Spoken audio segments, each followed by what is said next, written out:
Everybody, this is a guided walkthrough for the Vacaciones box over at Dockerlabs.es.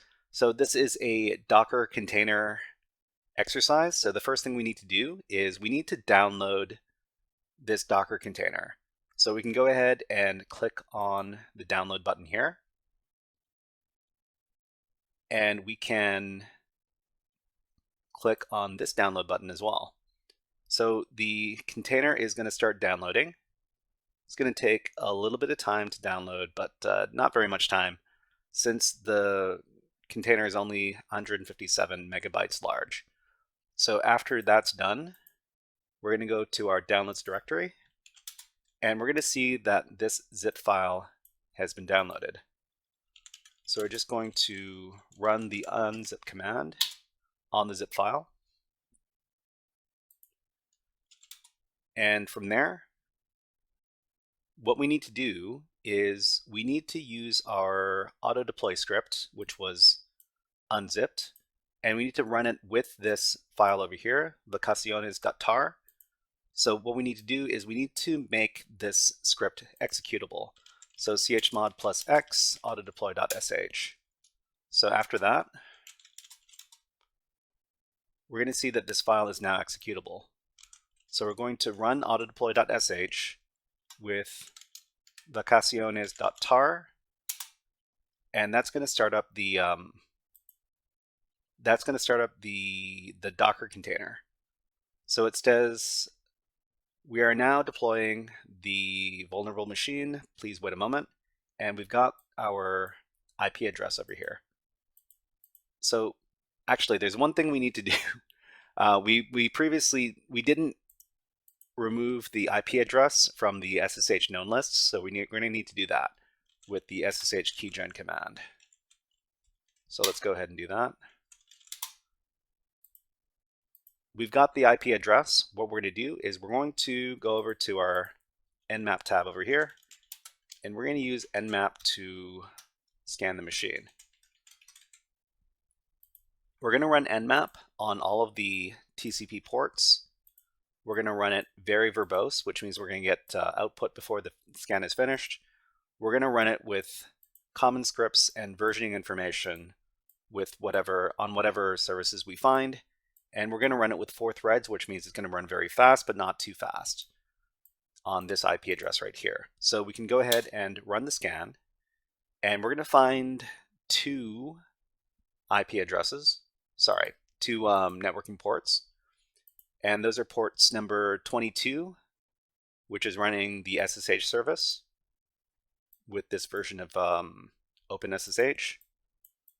And we're going to find that there is a port 80 open on the target as well, which is running the HTTP protocol, which is unencrypted web pages. And it's running the Apache software with this version over here. So we've got port 80. Let's go ahead and take a look at the web server itself. Okay, so let's go ahead and go to the web page. The web page is going to be over on 172.17.0.2. We're going to put an HTTP in front of it, and we're going to refresh the page. So when we refresh the page, there's nothing here. Is there really nothing here? Let's go ahead and inspect the HTTP source. Okay, so we've got a couple of usernames here. So we've got a message over here. Remember that we can go ahead and translate this this foreign language that we don't know. So if you only speak English, you can go ahead and translate this over at translate.google.com. There are probably a bunch of other pages as well, but let's see. We see here, from Juan to Camilo. I left you an email, it's important. So we've got 2 usernames in this case. So we've got the username Juan, and we've got the Camilo username. So we can record these both, and we'll record them in a file called users.txt. So we're just going to create the file. One is one of the users, and how do you spell that other name? The other name is Camilo, C-A-M-I-L-O. C-A-M-I-L-O. Okay, so we're going to save the file, and we've got two usernames. So aside from that, there's not very much for us to go on. So what we need to do is we need to do even more brute forcing. But we're going to use we're going to be doing some SSH brute forcing. And the program we're going to be using to do our SSH brute forcing in this case is not the usual one. We usually use Hydra to do SSH brute forcing, but this time we're going to be using the ncrack program. And the reason we're using the ncrack program instead of the Hydra program is because ncrack treats multiple users in a different way than Hydra does. So if you're using Hydra to do multiple users in the same file, it does the first user and then everything in the word list, and then it does the second user and then everything in the word list.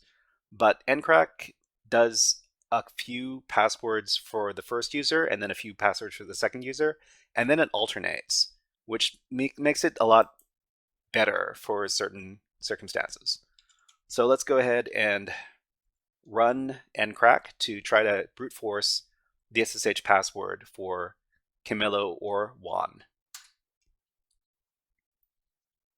So we discovered some credentials. So discovered credentials on here for Camilo, and it looks like Camilo's password was password1. So we can go ahead and log in. So we're going to go to our shell tab over here. We're going to SSH as Camilo at 172.17.0.2. Oh, wait, is it Camilla? Hold on. Camilo, password 1. Right. Okay, let's try that again. Camilo at 172.17.0.2. I wonder why we've got connection closed. We have port 22.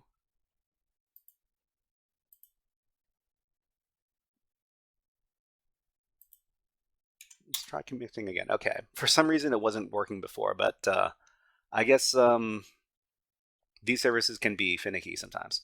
Are you sure you want to continue connecting? We're going to type in yes, and then we're going to provide a password.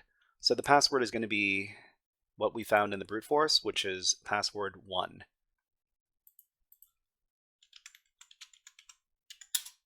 And now we're logged in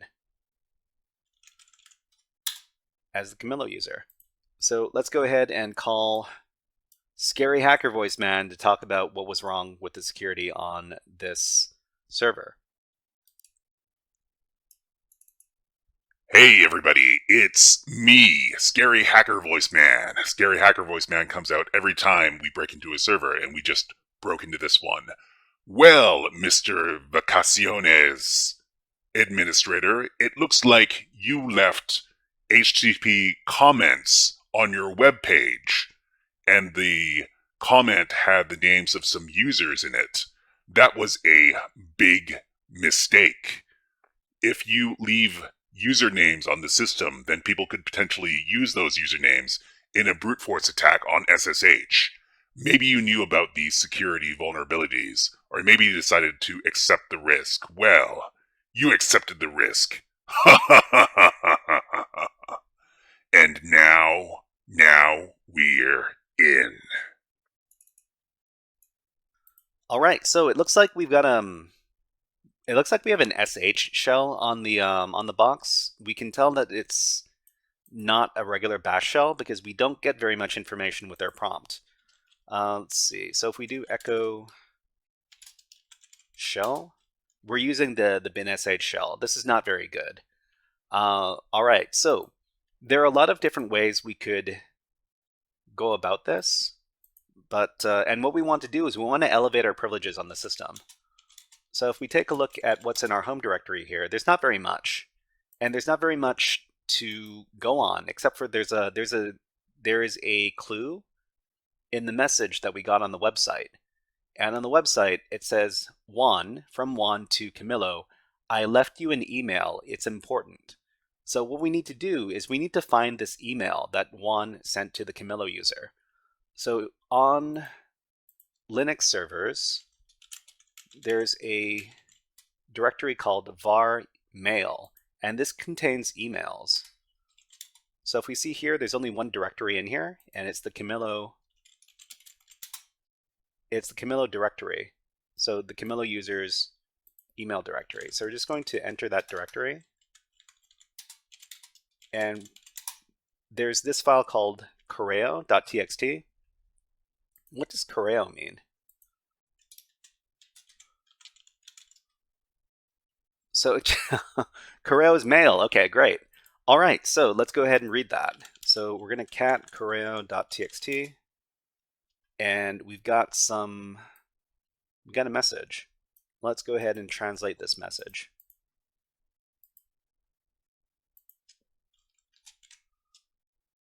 Okay, so hi Camilo. I'm going on vacation. I haven't finished the work my boss gave me. Just in case he asks, here's the password. Okay, so this is from the Juan user. So we can assume that this is their password.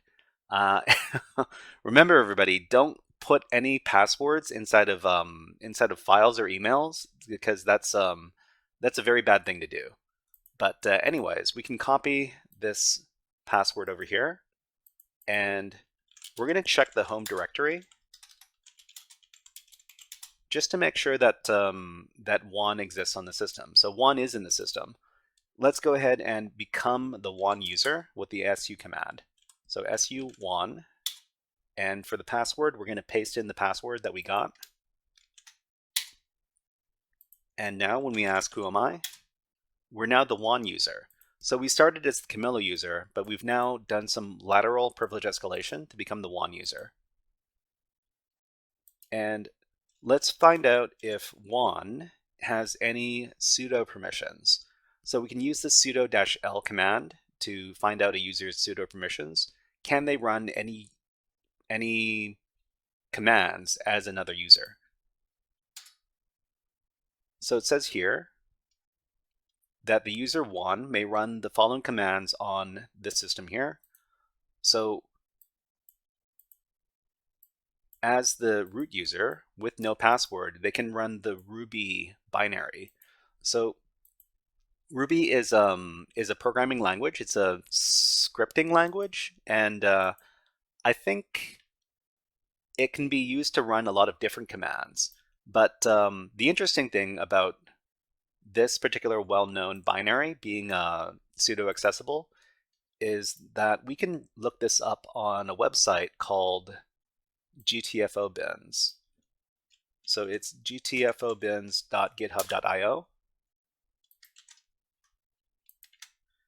And on this website, we can look up potential ways to elevate privileges on a Linux system by using well-known binaries. And in this case, we can look up the Ruby command, the Ruby binary, and we know we have sudo permissions with it. So we can click on sudo here.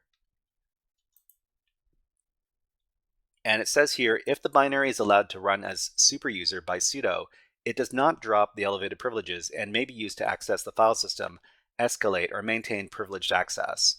So we've got a command over here that we can use to open up a privileged shell using Ruby.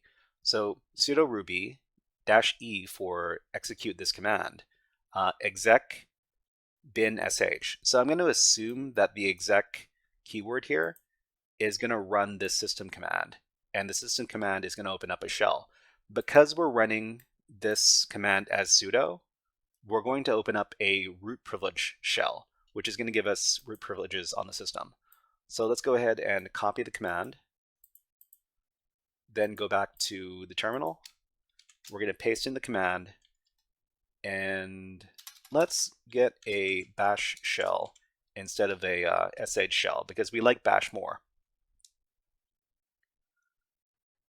MC25 says, went ahead and search if we can use the -u on Hydra. Should get the same as you would get with ncrack. Oh, You know what? I thank you very much for telling me about that, MC25. I might just do a little experiment with that before we finish this box. But thank you for that information. Okay, so we're gonna run the Ruby command over here with sudo. So now we are the root user. If we ask who am I, it says we are root, which means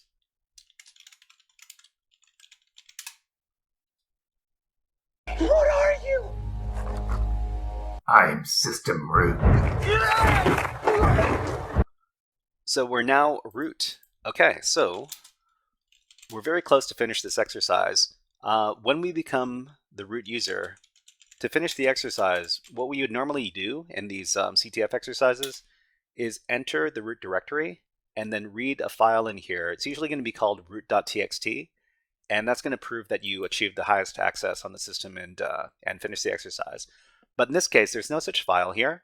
And for most of these Docker CTF challenges from Dockerlabs.es, there is no root flag. So instead, what we're going to do is we're going to deface the web server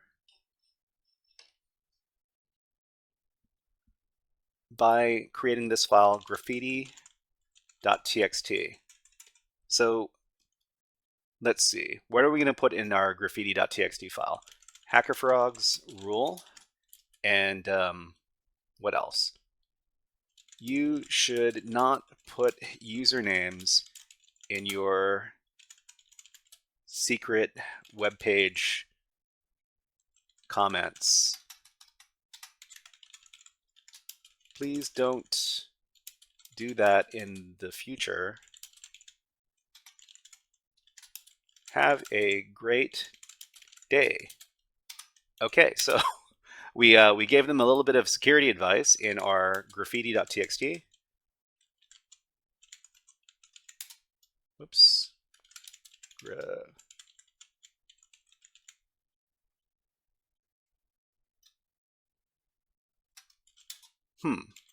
Oh, you know what? It didn't go through. Bash event not found. Huh. Oh. I wonder why this didn't work. For some reason, Bash interpreted this as something funny. Let's try that again, but with but instead of single quotes, we're going to use double quotes. Okay. So if we use the double quotes, that works. Or leave passwords in email. That's a good piece of advice too. We're also going to add in also single quotes. Yeah, sometimes single quotes get in the way. Sometimes double quotes get in the way. Also, don't put passwords in emails. Okay, thanks. Bye. Okay. All right. So we left a little piece of graffiti in their web root, in their file system root, which proves that we got the highest level of access, and we gave them some security advice. All right, everybody. That was a guided walkthrough for the Vacaciones box over at Dockerlabs.es. If you enjoyed this guided walkthrough, please click on the like and subscribe buttons on the video and leave a comment underneath the video. But until next time, HackerFrogs out.